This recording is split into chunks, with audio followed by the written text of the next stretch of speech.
Welcome to the Franchise Oz podcast, where we explore the world of franchising, business growth, and entrepreneurial insights. In each episode, we bring you expert views, real-life experiences, and valuable insights to help you navigate the franchise industry. This podcast provides general information only and does not constitute legal, financial, or business advice. Guest views are their own and do not always reflect those of the host or affiliates. Viewers and listeners should always seek professional advice before making franchise or business decisions. G'day, welcome to the Franchise Oz podcast. Today we're joined by Rocco Pascale, who's the National Franchise Support and Recruitment Manager for the EFM Health Clubs, joining us all the way from beautiful Adelaide today. G'day, Rocco. Hey, John, how you going? And thanks for having me. Mate, terrific to have you here now. All right, let's get into it, mate. Give us the snapshot of EFM Health Clubs, the network. Tell us about it. EFM Health Clubs, we've been around since 1991, so 34 years this year. Started off in Adelaide. All those years ago. We've actually got 15 clubs now in Adelaide. We've got 4 up in Queensland, 2 in New South Wales, 3 in Victoria, and 1 down in Tassie. So 25 nationally. Been around for a long time. Small group personalised training is what we specialise in. So we fit nicely in between your, 24-hour type scenario. And then you've got the top end, which is one-on-one PT. We fit nicely in the middle. The member experience when they come to us is that they still get that sort of one-on-one attention, but it's done within a group environment. So number one, they still get a lot of that sort of PT, help that you would get if you get in one-on-one, but they're also not left to their own devices like they would do if they were going into a 24-hour gym. Our members, they come to us for a reason. Everyone wants to get fit, get stronger, perhaps lose a little bit of weight or train for a specific event. They end up staying long-term with us because they love what we do. We've got great culture, great camaraderie, and really the biggest part is the sense of communities, the community that we've built over a 34-year period. 34 years, mate. Yeah, so 34 years. So way back in the early 90s when probably personal training was in its fairly early stages in Australia. And you've, on the website, it says that you pioneered small group training. I suppose if you started at 91, you would have. Now, looking at the market offering, you adjoin yourselves with a school or a hospital. So you're part of that school or hospital, and that's the model. So the franchisee or the business owners typically paying low or no rent. Is that the opportunity?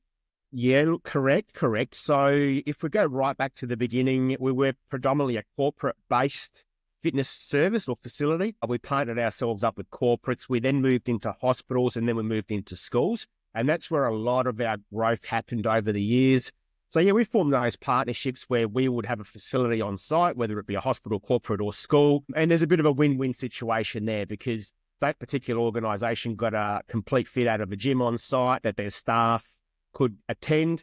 If it was at a school, you've got your parents, you've got your teachers, you've got your students, you've got grandparents, you've got local communities, all of that. And on the flip side of it for EFM, yes, we would either have a rent-free facility or a very, very low rent facility.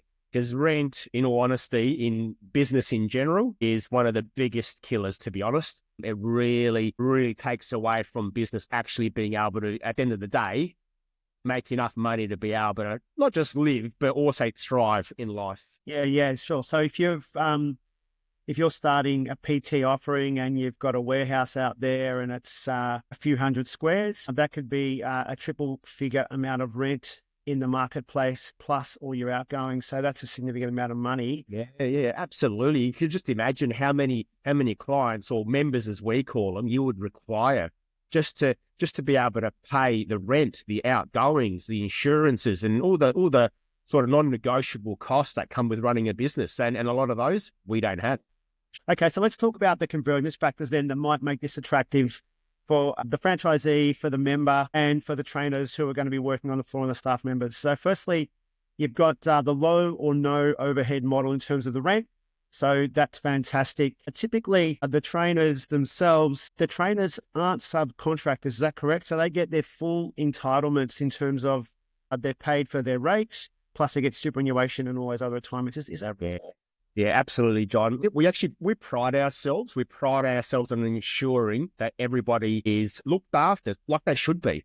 So we have a bit of an onboarding process when it comes to getting new PTs or new coaches into our network, which I'm heavily involved in. And that starts off with Obviously, you need to be qualified, but it's only Cert 3 that we require because it's group. So Cert 4 allows you to do one-on-one. One-on-one is not our core business.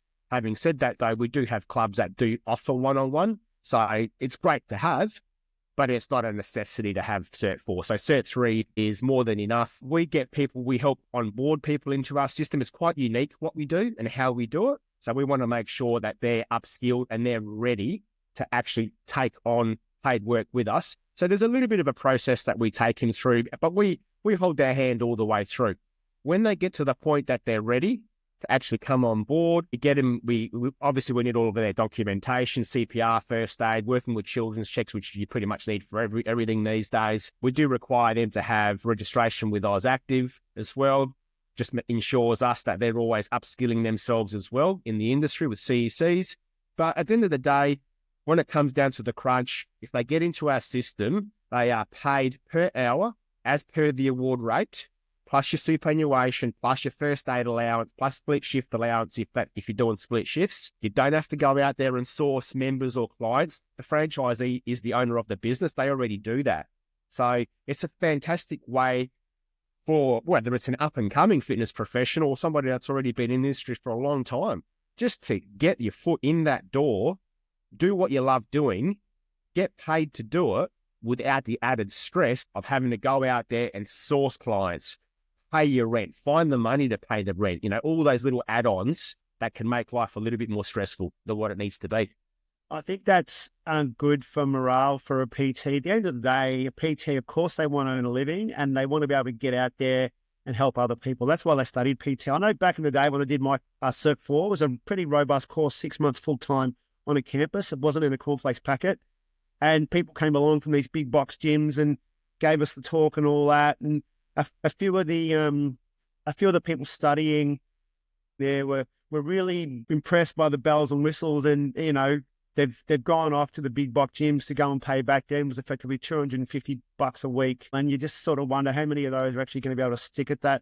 And the other side of that is PTs often come out and look, even I did this. I just sort of get out of my own way eventually. I actually came out of studying PT. I foregone or knocked back a sales job in the fitness industry that had a salary. I had a mortgage at the time to go and work as a subcontractor within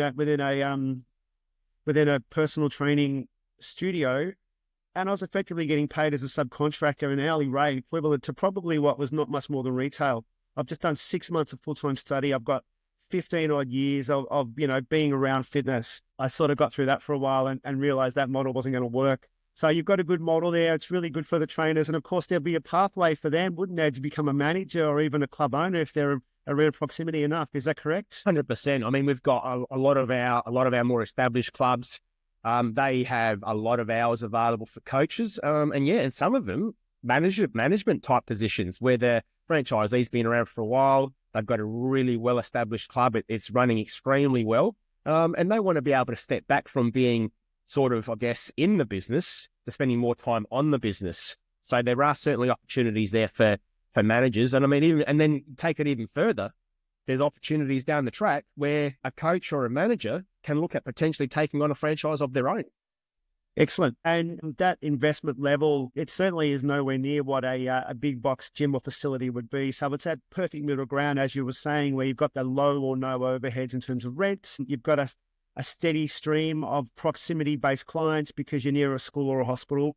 And also the community piece for the members. I'm going to touch on this part. So a lot of these members might know each other from their workplace, etc. And because the trainers have such good morale about the security of their job, it's typical that the trainers are going to want to stay and the members are going to want to stay. So they're quite sticky. So everybody's happy. Yeah, absolutely. And again, it goes back to that word community. Everybody's sort of coming together and sticking together. And look, and you're right. And you keep touching on, I guess, the school and the hospital model. And they are that we're around. That's where we came from. That's where we started. We've got lots of those and we'll continue also to entertain those opportunities from a franchise perspective. I just want to add as well that we actually have started now over the last few years opening up a few more standalone clubs where they're not sort of in conjunction with corporates or schools or hospitals. But we do, as the franchisor, we do a lot of work in the background to ensure that it's the correct site. We're not just going to go out there and find the most expensive place because it's got all the bells and whistles. We want to make sure that what we choose is going to be viable for the incoming franchisee.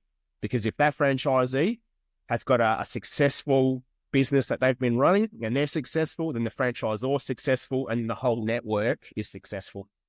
Excellent. Okay, now I'm just looking at it from somebody coming into a business. If I was going to start this, I would want to be able to focus on the customer experience, and I would also want to have a pretty good leg up in terms of exercise prescription and not being able to think about all of my programming all the time, because I want to be able to drive routine membership, because that's going to drive the revenue for the business where I can employ trainers and make it a viable concern. So are they getting plenty of support in terms of their marketing, of their social media, in terms of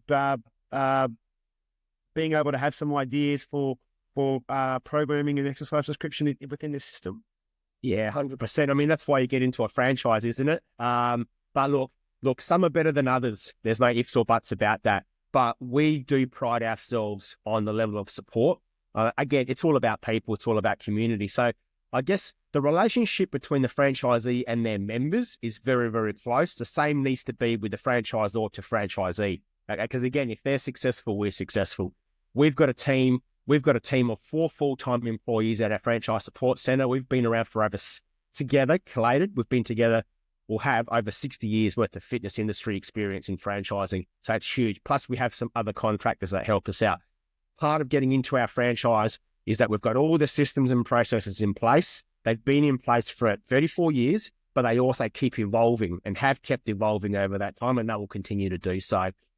The level of support, we're not a set and forget. So you come in as a franchisee, we are always with you. So whether it's a brand new club that's starting from scratch, where we help you get the place fitted out, we help you with the club launch, we are basically holding your hand all the way through, ensuring that you're successful, to if you potentially buy a resale, a going concern, a club that's already been around for a while, but you're getting into it for the first time. We are literally a phone call, a text message, or an email away. If our franchisees need any help, they know they can get it. Plus, we're proactive anyway. So we're always reaching out to our franchisees and making sure that, hey, is everything okay? Is it not okay? Or I'm starting to see a few little things happen here. What, do you need some help? It's all about the support. Perfect. Now, what's good about yourself, Rocco, is that you've got some skin in the game. You've had a couple of EFM franchises before you went into your role as franchise support recruitment manager nationally. So yeah, tell us about that experience. Yeah, 100%. So I know what it takes. I bought my first club, I think it was about 20 years ago now. It was an existing club, underperforming club, and managed to turn that around within the first 1.5 to 2 years and became very successful with that. I then also started up a club from scratch. So the first one was in a corporate. Then the second club, which I started from scratch, was in a school. So, brand new for me at that point in time, forming relationships with people in the school. We built that club up to be super successful as well. So I ran multi-site EFMs for quite a long time. I think it was about 4 or 5 years or thereabouts. And then fast forward, I ended up being a franchisee for about 10 years. And then I was already starting to do a little bit of mentoring for our franchisees with our head office. So sort of one thing led to another. Fast forward to 20 years down the track now, where I've actually been working at head office for 10 years and then had 10 years previous to that as being a franchisee. So I know what it takes. And you got to be passionate, you got to be driven, you got to be focused, community minded. But most importantly, you actually have to enjoy what you do. Because if you enjoy what you do, that's going to come across to the members. That's going to help with culture, with community. People are going to want to keep coming back. Excellent. Yeah, right. So you need to be really engaged and really love what you're doing and have that growth mindset as well about helping other people along the way. What are some other characteristics of a good franchisee within this type of system? Look, having good organisational skills is one of the main ones that I find. Because look, being a franchisee, you do have to wear a lot of different hats. First and foremost, you're the trainer. So your, I guess, goal is to train or give exercise prescription to your members, work on their goals. That's what you're passionate about. But you're also a salesperson, you're also a marketer, you're also admin. So there are a lot of things that you need to do. Organizational skills are really, really important, and being able to set yourself good structures and then having the consistency to follow through on all of that. So we're here to help, absolutely. But at the end of the day, the individual still needs to be organized and be consistent with what they do. It's not rocket science. It really isn't. If you do all these little things well and don't overthink it and don't try and recreate the wheel, as they say, you give yourself every opportunity to be successful. Fantastic, Rocco. Now, would I be fairly correct, or you can please elaborate in saying that this is a medium-sized franchise network, at the moment about 25 sites. Yeah. So you're not looking to throw lots of franchise units out there, are you? You just want a good medium amount of sites with the right operators. Would that be fair? That's fair. We would prefer to have, well, the numbers that we have now, or even, we still want growth, but what we also want to make sure is that the people that we've got, the sites that we've got, that they are capitalizing on that, and they're actually making money, because at the end of the day, you're still in business and you still need to earn a living, and hopefully a good living. We want them to be successful. So we'd rather, in all honesty, have less that are really, really successful than having too many and then having people struggle. That's not what we're about. Well, it sounds like overall you've got the good offering there, Rocco, for the franchisee, for the coach and trainer, and for the member with a medium-sized network. What's the next steps if a potential franchisee wants to look at this system? Look, there's a few ways you can go about it. I mean, you can just jump onto our website, efm.net.au. We've got tabs on there for career opportunities and franchise opportunities. You can always go onto those pages. You can submit your details. They come through to me. I'm the kind of person that will get in contact with you almost straight away, within reason, depending on the time of day or night that you inquire. And we have a conversation. If it's the career side that you're sort of looking to get into, I'll work with you closely and also find a club where we can get you out there and go through the observation process, like I said earlier, to get you upskilled and then get you into our system. If it's a franchise that you're potentially looking at, well, then we'll work with you. We always have some new greenfield opportunities available, but if we don't have anything available within your area, we're always happy to work with the individual and try and see what we can do regarding finding a viable site. So there's lots of different pathways. Yeah, our website is probably the best way. You submit it comes through to me, and then basically I'll do the rest with you. Now, the investment level, don't need to go into specifics here. Obviously, that's between you and the franchisee when they make the inquiry, but is there some finance options available, or you can steer towards some pathways for that? Not that it's a huge amount in the first instance, I don't think, compared to other offerings anyway. No, it's really not. I think people are quite surprised when they inquire with us, because they have this preconceived idea that they're going to have to go and spend hundreds of thousands of dollars like some other franchises out there, and we are nowhere near that. Look, I've got an information pack that I'm happy to send out to people when they inquire, and that outlines what it looks like. But look, to give you a bit of a snapshot, if you're buying into a greenfield site, the upfront initial investment bare minimum is around $60,000, right? That gets you into the system. The contracts and everything have already been done behind the scenes. All the systems and processes are in place. That includes your franchise agreement. It includes launch of the club, signage, and also training that we put you through. We do a pretty extensive week-long training, which is based in Adelaide. So we do all of that. The equipment is on top now, and most people opt to finance that through us, which is fine. If they finance it through us, they do that over a 4.5-year period, depending on the size of the site and what equipment goes in, on how much that's going to look like. But at the end of the 4.5-year period, they'll own the equipment. We look after it, so it normally doesn't need to be replaced. If things break down or whatever, we get them fixed, but the equipment gets looked after, and it's good quality life fitness equipment that we use. So 4.5 years down the track, you'll own it. Look, on the odd occasion, incoming franchisee will have their own finance and they choose to purchase the equipment outright, and that's their prerogative, and that's fine. If you purchase it outright, well, you're going to save yourself a few bucks anyway, because obviously there's no interest involved. So it's a very, very low cost entry level with the option to also finance equipment moving forward. Excellent. Now, at around $44.15 per week is what a member's going to pay. And again, you don't need to go into specifics here, but that would be a fairly low number of members for break even then, wouldn't it? Yeah, and that's the other thing. Again, I sort of touched on it before about making sure it's viable. But yeah, you're right. So we don't, and nor do we want like huge amounts of members, because we are about service. So we know what the sweet spot is regarding how many members on average our clubs require. We want to make sure that the members that we've got are getting that high level of service that we preach to them at the beginning that they're going to get, because that's why they're going to keep coming for long term. And they're also going to refer to us, and we can put our hand on our heart and say that we're offering them a fantastic service. They love what they're getting, and it's a win-win situation for everybody. Rocco, it sounds like a system that is really workable for somebody looking to get into a medium to smaller size franchise network without all the overheads. So really excited to see what's going to be happening with EFM Health Clubs in the next couple of years. Thank you so much for being on the Franchise Oz podcast today, and all the best. No, thank you very much, John, and I appreciate it. All the best to you too. That's it for this episode of the Franchise Oz podcast. Huge thank you to you, our listeners and viewers, for tuning in. We drop new episodes every 3 weeks, so if you found this valuable, feel free to follow or subscribe so you don't miss the next one. For more content and extra insights, you can also find us on Facebook and YouTube. Thanks again for being part of the journey, and we'll catch you in the next episode.